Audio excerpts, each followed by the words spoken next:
Hermanos, estamos nosotros, por la gracia del Señor, examinando las cartas del apóstol San Pablo a los Corintios. Durante todo este año pasado lo hemos hecho y en este año hemos estado mirando, con algunas excepciones,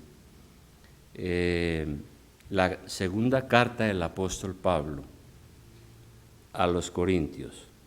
Entonces, en el día de hoy quisiera invitarles a que prepare su Biblia ya en la segunda carta del apóstol Pablo a los Corintios y vamos a tratar el capítulo 11. El capítulo 11.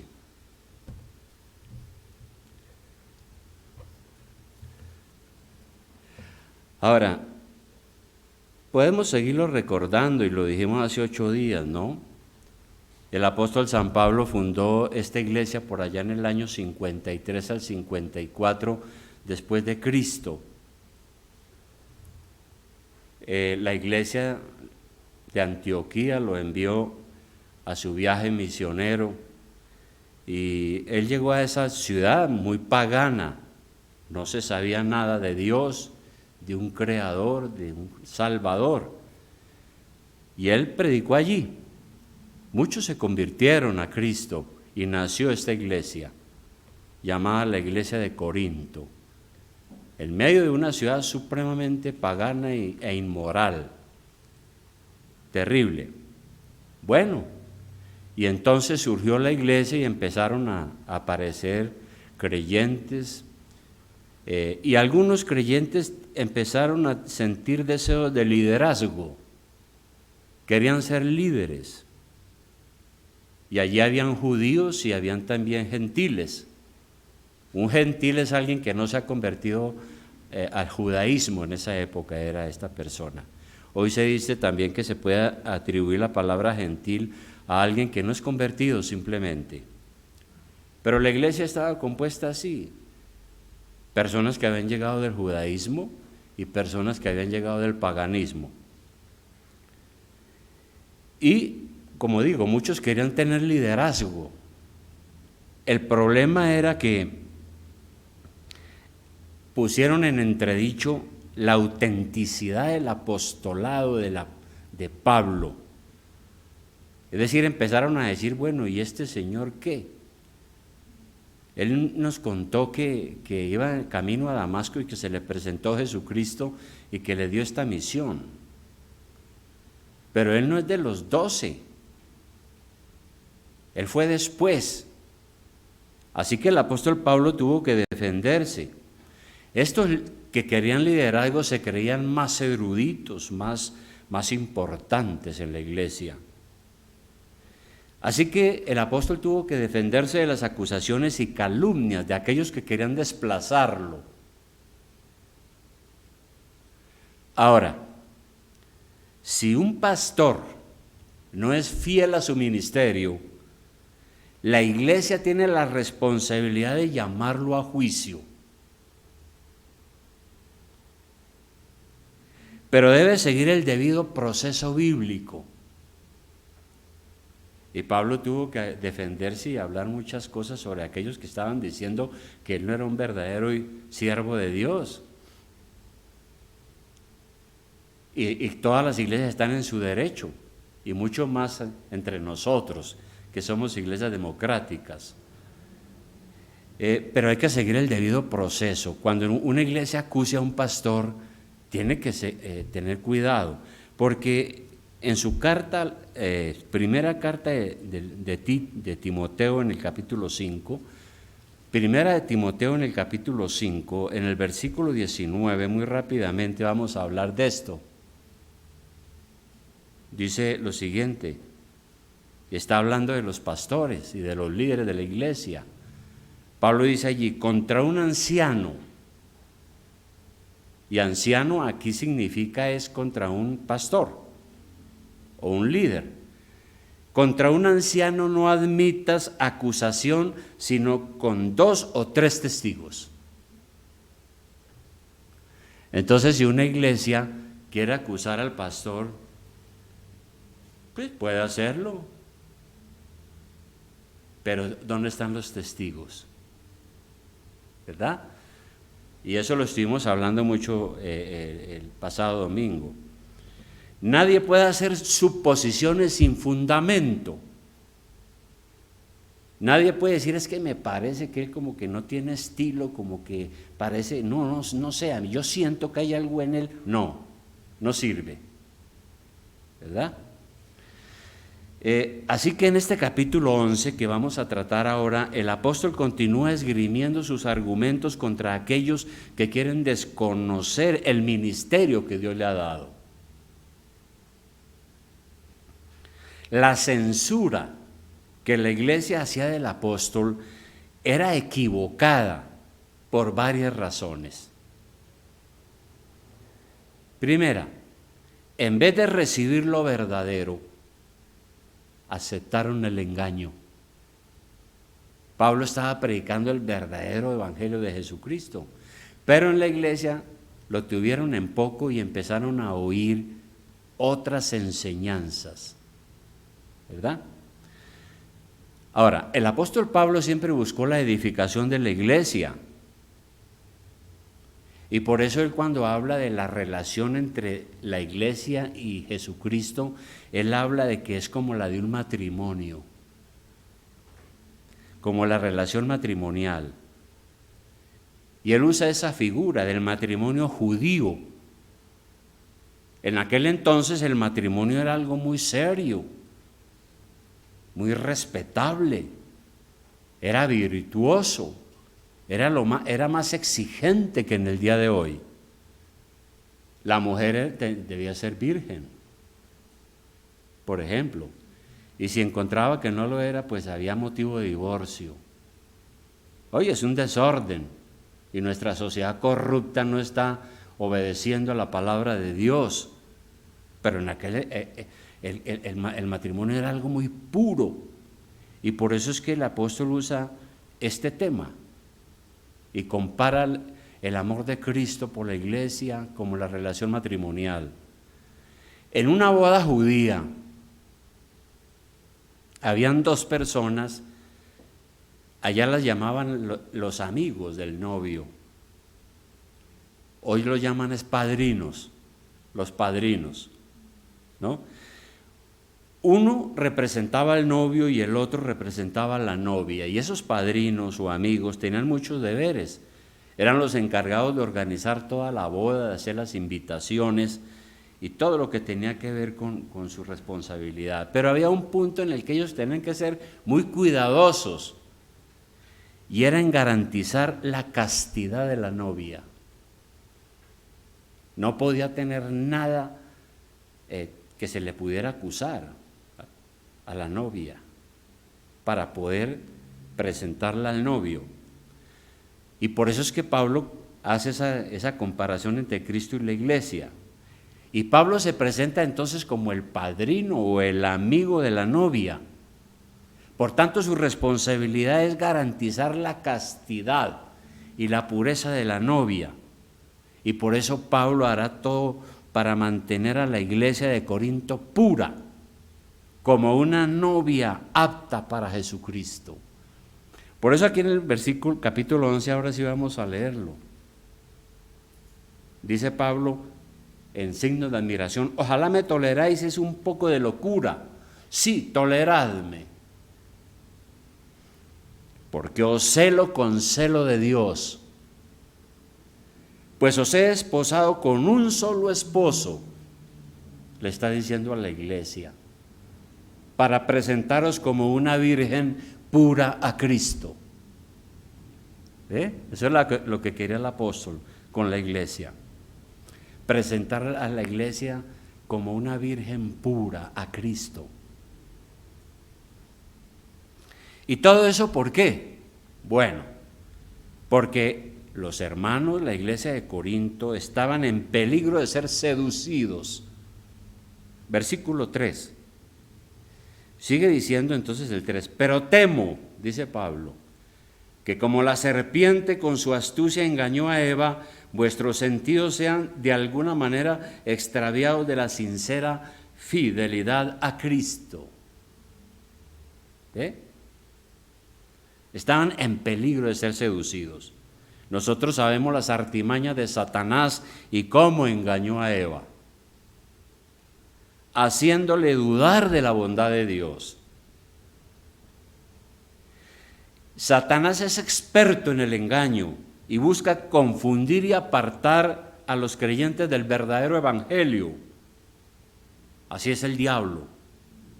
Y se inventa doctrinas falsas. Si el diablo puede meter una enseñanza falsa en la iglesia, es un triunfo.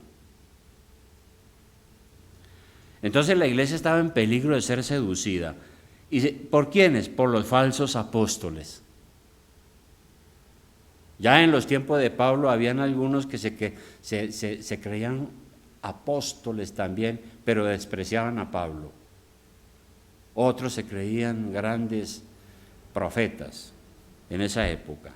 ¿Qué dice el versículo 4? Dice, porque si viene, sigue diciendo el apóstol Pablo, porque si viene alguno predicando a otro Jesús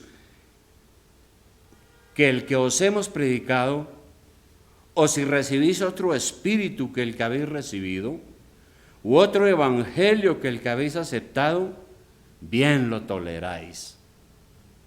¿Qué falla, no? La iglesia estaba siendo tolerante con esos personajes. 5. Y pienso que nada he sido inferior a aquellos grandes apóstoles, pues aunque sea tosco en la palabra, no lo soy en el conocimiento, en todo y por todo os lo hemos demostrado. Entonces la iglesia estaba cometiendo un error, estaba siendo tolerante con los falsos maestros y sus doctrinas. Los falsos apóstoles tenían a la iglesia deslumbrada. Y Pablo pregunta a la iglesia entonces, aquí, ¿qué vieron ustedes en esos predicadores que se creen tan grandes apóstoles? ¿Qué es lo que han visto en ellos? Sepan que no soy inferior a ellos. Puede que yo sea algo rústico, tosco en mi manera de hablar. No tengo la elocuencia griega, de la retórica griega, pero les aseguro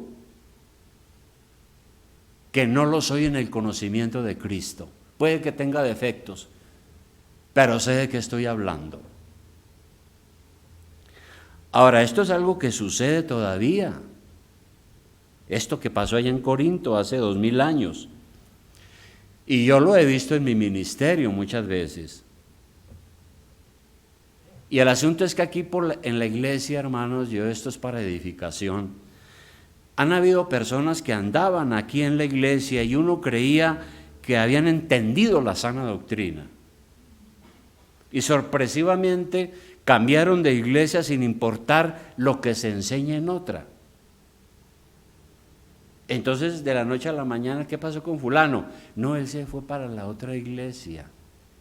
Y resulta que esa otra iglesia no cree como nosotros. Tiene fallas. Pero Satanás los engaña. Satanás le dice, mire, en esta otra iglesia no lo molestan para nada. No le piden ofrendas.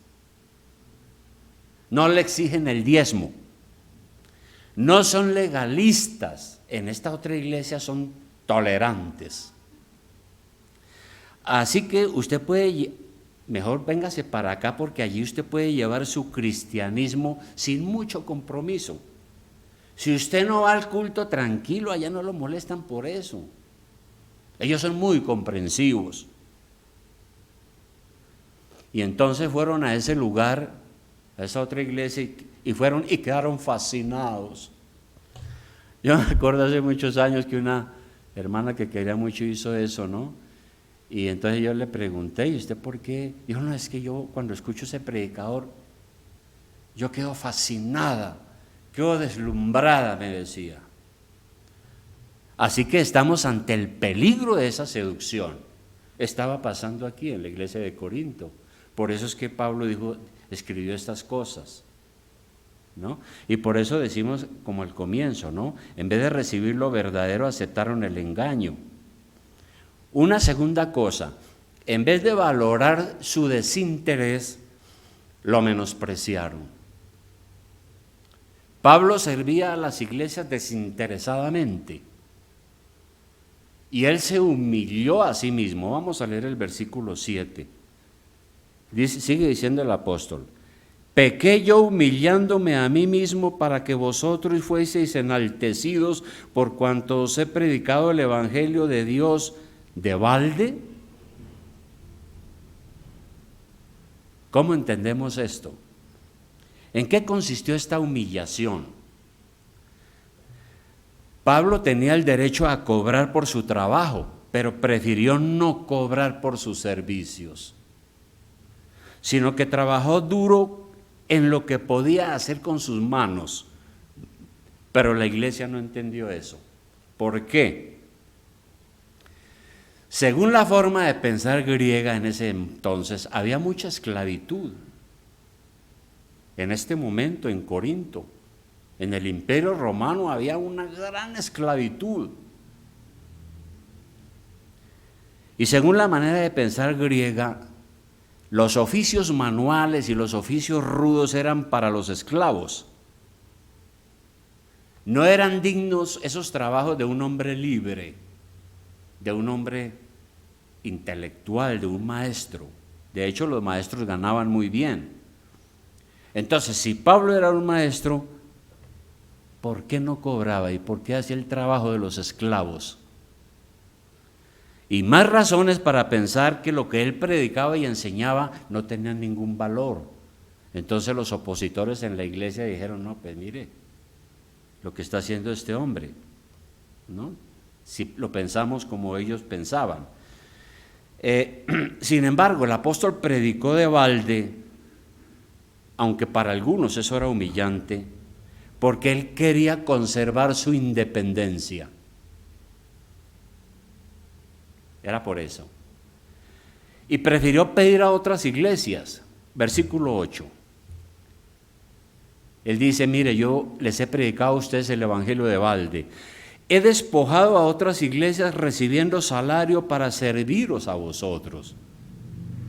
Le dice: y cuando estaba entre vosotros y tuve necesidad, a ninguno fui carga, pues lo que me faltaba lo suplieron los hermanos que vinieron de Macedonia. Y nosotros sabemos lo que pasó en una carta que se llama la carta a los Filipenses, en el capítulo 4, podemos mirar rápidamente esto para continuar. En Filipenses 4, versículo 14, 4:14, el apóstol Pablo ha venido hablando de eso, de las ofrendas de los filipenses. Y aquí en el 14 dice, Filipenses 4:14 dice: sin embargo, bien hicisteis en participar conmigo en mi tribulación. Y sabéis también vosotros, oh filipenses, que al principio de la predicación del evangelio, cuando partí de Macedonia, ninguna iglesia participó conmigo en razón de dar y recibir, sino vosotros solos. Pues a una Tesalónica me enviasteis una y otra vez para mis necesidades. No es que busque dádivas, sino que busco fruto que abunde en vuestra cuenta. Pero todo lo he recibido y tengo abundancia, estoy lleno, habiendo recibido de Epafrodito lo que enviasteis, olor fragante, sacrificio acepto, agradable a Dios. Interesante. Entonces, él recibió ayuda de otras iglesias mientras predicó allí en Corinto y lo hizo de balde. Y de esta manera él no fue una carga para la iglesia. Ahora, para un pastor es difícil exhortar a alguien que a veces da ofrendas o regalos, ¿no? Hay iglesias que el que da, pues da mucha plata, mucho dinero, ¿no? Y entonces el pastor siente como cierta cosa, es que el hermano Él es importante aquí, Él es el que sostiene la iglesia. Hay que tratarlo con guante blanco, ¿no? O de pronto porque da otros regalos. Y tal vez sea mejor no deber nada a nadie. En otras palabras, lo que quiere decir Pablo. Siempre hay gente inmadura que piensa que porque ofrenda o regala algo, entonces tiene derecho a hacer lo que quiera y nadie le puede decir nada en la iglesia.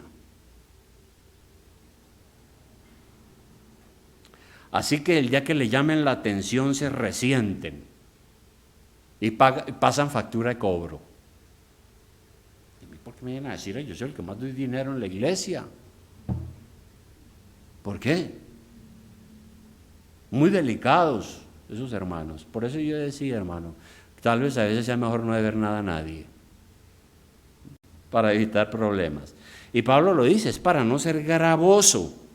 Nuevamente allá en el versículo 12, de 11, ¿no? En el versículo 9 que leímos hace un momento, él dice a ella que la iglesia de Macedonia lo ayudaron, por eso no cobró sueldo, y él se cuidó de ser gravoso, dice al final del versículo 9. Y luego sigue diciendo, seguimos leyendo, dice, por la verdad de Cristo que está en mí, que no se me impedirá esta mi gloria en las regiones de Acaya, es decir, seguir con ese estilo de ser cuidadoso. ¿Por qué? Porque no os amo, Dios lo sabe. Mas lo que hago lo haré aún para quitar la ocasión a aquellos que la desean, a fin de que en aquello en que se glorían sean hallados semejantes a nosotros. Entonces, el apóstol realmente no quería que le echaran en cara el salario, o que intentaran manipularlo a través de las dádivas, o chantajearlo. Yo he sabido de iglesias que pagan extraordinariamente bien a su pastor, pero él tiene que no molestar a nadie, hasta el punto de predicar lo que complace a la iglesia, porque si se va contra, si es fuerte y radical en sus cosas, le piden la renuncia, y el sueldo es grande, hermano, ¿no? Así que Pablo lo que está diciendo en otras palabras es lo siguiente: mi actitud no es porque soy orgulloso o porque no los amo. Dios sabe que lo hago para evitar malas interpretaciones. No quiero dar ocasión para que se piense mal de nosotros. Eso fue por eso no recibió sueldo. Y como dice el dicho, ¿no? Palo porque remas y palo porque no remas. Si él cobraba, inmediatamente iban a decir, si él no cobraba, iban a decir que no cobraba porque su servicio era mediocre. Pero si cobraba, entonces era una ocasión para que lo acusaran de ser un mercenario, alguien que trabajaba solo por la paga. Y los pastores recibimos mucho de estas acusaciones, ¿no? Que uno está aquí es por el billete, como dicen popularmente. Y Pablo quiso evitar todo eso. Quería ser independiente. Bueno, y una tercera y última cosa. En vez de reconocer un verdadero ministerio, aceptaron lo falso. Versículo 13. Dice, porque estos son falsos apóstoles, obreros fraudulentos, que se disfrazan como apóstoles de Cristo. Todos esos en la iglesia que estaban acusando y criticando y condenando, Pablo los desenmascara. Aquí dice que son falsos apóstoles. Y no es maravilla, porque el mismo Satanás se disfraza como ángel de luz, así que no es extraño que si también sus ministros se disfrazan como ministros de justicia, cuyo fin será conforme a sus obras. ¿Qué pasó con la iglesia? Ellos estaban tolerando a los falsos apóstoles. Esos líderes engreídos eran pseudoapóstoles, falsos mensajeros de Cristo. Y usted no sabía, hermano, que hace más o menos unos 20 años para acá se está llenando esto de apóstoles. Ahora en las iglesias carismáticas aparece uno diciendo que es apóstol y todo el mundo le hace venia, y los demás apóstoles que no han llegado al rango de él, su santidad el apóstol. Eso no es nuevo. Pablo dice que eran obreros fraudulentos. Trabajaban en la iglesia de manera fraudulenta, es decir, haciendo trampas para engañar a los ingenuos, a los que estaban madurando hasta ahora. Con trucos aparentaban ser genuinos seguidores de Cristo, pero su aparente piedad era realmente un disfraz.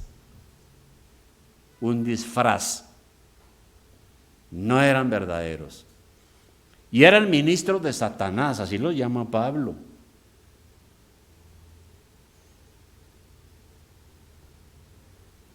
Y yo creo que no hay otro apelativo mejor para decirle a alguien que anda por ahí predicando lo que no tiene que predicar, decirle: usted es un falso apóstol, un obrero fraudulento, un ministro de Satanás.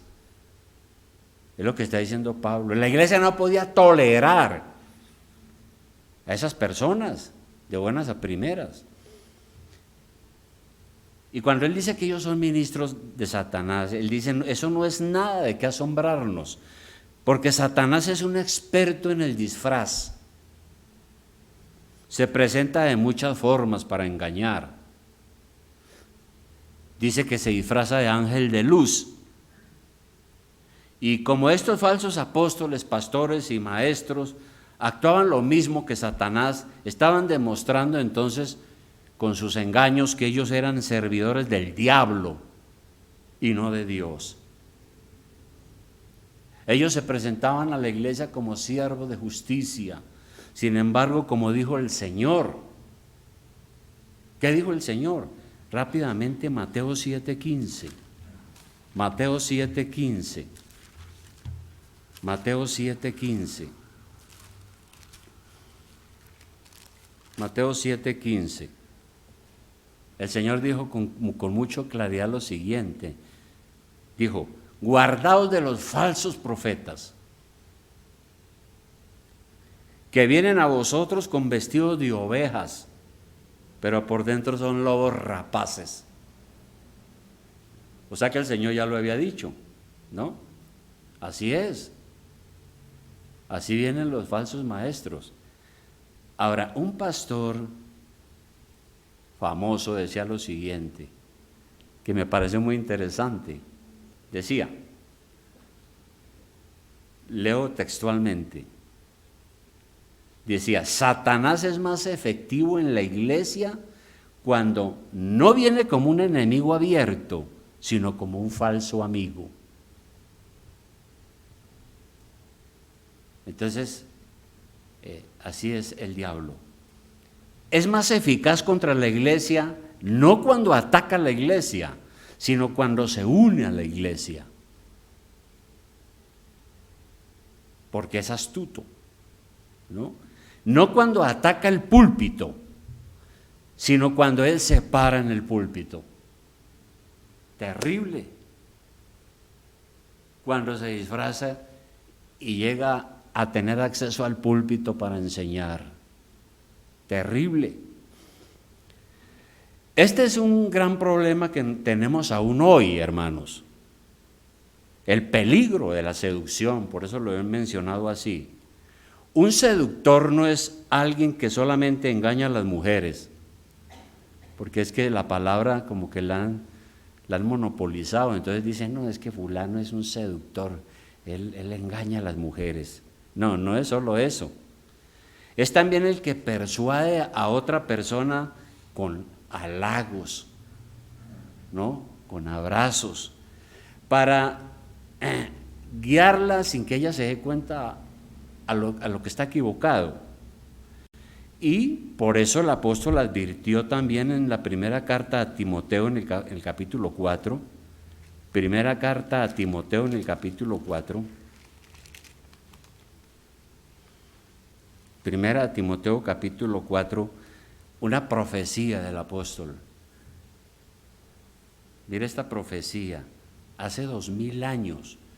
Dijo, pero el Espíritu Santo, ¿no? Dice claramente que en los postreros tiempos, ya estamos en los postreros tiempos, algunos apostatarán de la fe, es decir, se apartarán, ¿no? Escuchando a espíritus engañadores y a doctrina de demonios, dijo él. No es raro en estos tiempos, ya está escrito. Igualmente Pedro en su segunda carta, en el capítulo, en segunda de Pedro capítulo 2, también dijo algo parecido. Segunda de Pedro,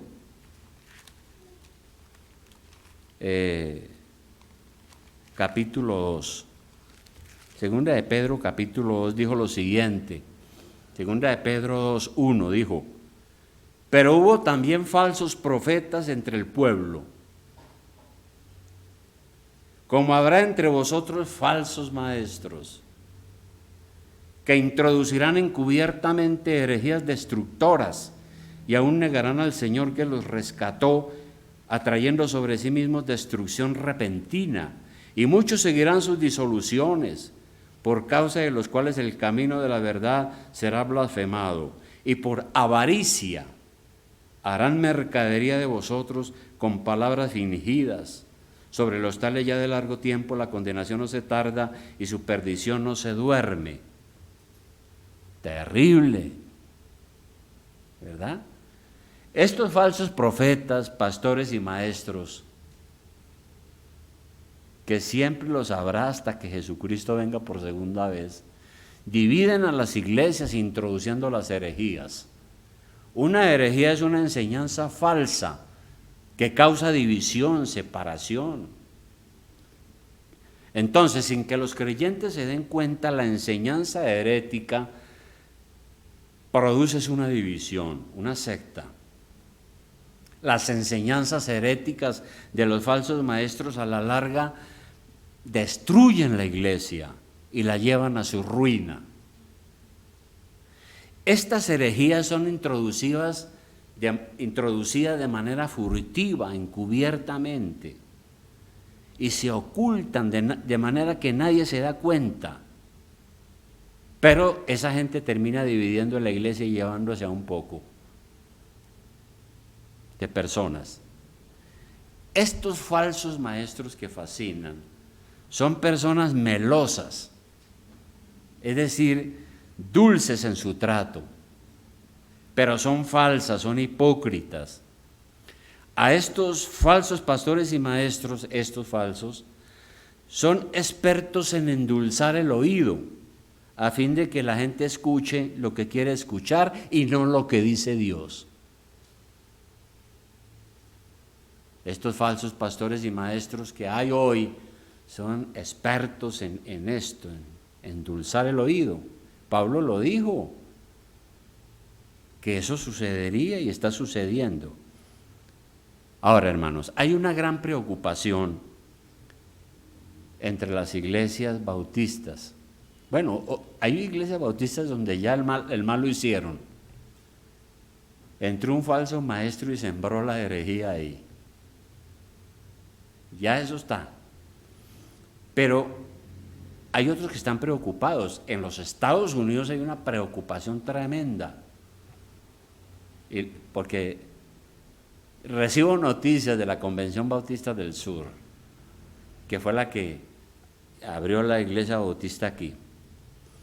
Ellos están preocupados, por ejemplo, por el movimiento de la liberación femenina, porque ese movimiento ha impulsado a algunas mujeres a ejercer mucho dominio predicando en los púlpitos, y mucho de lo que enseñan no es bíblico, pero lo adornan con tanta belleza que seducen a los oyentes.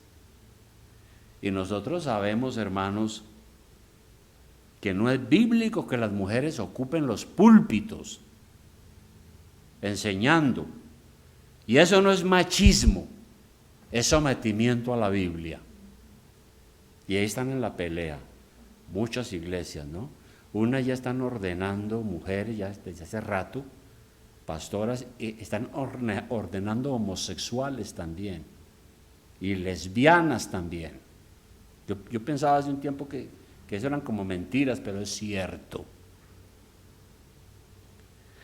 Por eso ya desde 1641 leí yo en un documento, había un estribillo que decía: cuando las mujeres predican y oran dulcemente, los demonios en el infierno hacen fiesta. Eso pues para atacar un poco ese ministerio. Así las cosas, hermanos, nosotros tenemos que confiar en la palabra de Dios, inspirada e infalible, incluso si a veces nos parece misteriosa o no cuadra con lo que nosotros creemos. Conclusión, hermanos. Por estas declaraciones, por estas cosas que dijo aquí el apóstol Pablo, levantó oposición y se ganó enemigos. Porque él le advirtió a la iglesia que no se dejaran engañar. Su tarea era ser un padrino para la iglesia, porque tenía que presentarle a Cristo la iglesia.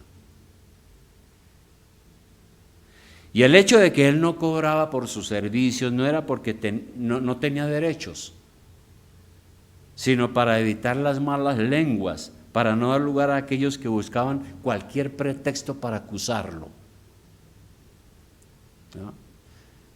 Y hoy es más grave, ¿no? Porque hoy ya no acusan a los pastores de eso, porque como ellos son los dueños, pues ahí sí, ni modos, ¿no? A Pablo lo rechazaron como si él fuera un falso apóstol, y en cambio sí toleraron a los falsos pastores y maestros, a aquellos que no eran verdaderos apóstoles y que buscaban era su propio provecho y no el bien de la iglesia. Así era. Así las cosas, hermanos. Cuidado con el engaño. Cuidado con el engaño. Puede pasar por aquí alguien hablando bonito y todos pueden quedar extasiados, ¿no? Deslumbrando, este hombre sí es de Dios. Este sí es de Dios. Y quedar todos ahí extasiados. Y por eso Pablo dice: yo se lo he advertido antes, dice Pablo. Por eso, hermano, nosotros debemos evaluar bien a quién recibimos como líder, a quién nombramos como anciano, pastor, o a quién nombramos como pastor en pleno. Tenemos que evaluar eso. Mire, hay pastores que han llegado a una iglesia y han cambiado absolutamente toda la doctrina. Y hoy es otra cosa la iglesia. ¿Y quién tuvo la culpa? La iglesia, ¿no? Por eso, para no guiarnos por las apariencias, debemos buscar en la dirección del Espíritu Santo en oración, como lo hizo la iglesia de Antioquía. La iglesia de Antioquía entró en oración y ayuno, porque era una práctica muy usual, hasta que ellos sintieron y leyeron y buscaron pruebas y dijeron: Pablo y Bernabé, esos son los dos. Oraron y les impusieron las manos y los ordenaron y los enviaron al trabajo misionero. Y Pablo parece que no era muy atractivo, ¿no? Porque él dice que como que a esta iglesia le dijo: pero es que esa presencia que tiene, sí, no. Además de eso, como esa manera de hablar, pero era el que Dios había designado. Mire, apreciados hermanos, nunca dejemos sola la iglesia. Nunca dejemos sola la iglesia. Abandonar la iglesia es dar la espalda a nuestro Señor Jesucristo. Si usted sabe más responsabilidad tiene. Esto es muy serio, hermano, porque nosotros somos los encargados de llevar este mensaje de salvación y de condenación a muchas personas, ¿verdad? Podemos no ser una iglesia muy grande, pero poderosa en el Espíritu y fiel al Señor, fiel a las Escrituras, ¿no? ¿Qué sacamos con tener aquí 10,000 personas dando millones, hermano, y resulta que lo que predicamos es del diablo? O el 50% es verdad y el 50% es mentiras. ¿Qué sacamos con eso? No sacamos nada. Entonces, hermanos, estamos listos a ser firmes ahí, fieles, solidarios, somos una familia, ¿verdad? A mí me llama mucho la atención que la palabra familia es una palabra que la usa la mafia. En Italia empezó eso, ¿no? Entonces, la mafia se llamaba la familia. ¿Y quién pertenecía a la familia? Todo el que tuviera cualquier rasgo consanguíneo. Hijos, nietos, todo lo que fuera, ¿no? Hijos de Dios por fuera del matrimonio, todos eran la familia. Bueno, eso es una cosa de la mafia, ¿no? Aquí no, yo no estoy poniendo ejemplos de eso. Estoy diciendo es que si los inconversos esa palabra es tan importante, cuanto más nosotros que somos la familia de Dios. ¿Y quién dice que somos la familia de Dios? No, eso no lo inventó nadie, lo dice la Biblia, la palabra dice que la iglesia es la familia de Dios y que tenemos que tratarnos de esa manera y cuidarnos unos a otros, porque eso sí, tenemos grandes peligros hoy en día. Bien, hermanos, vamos a orar.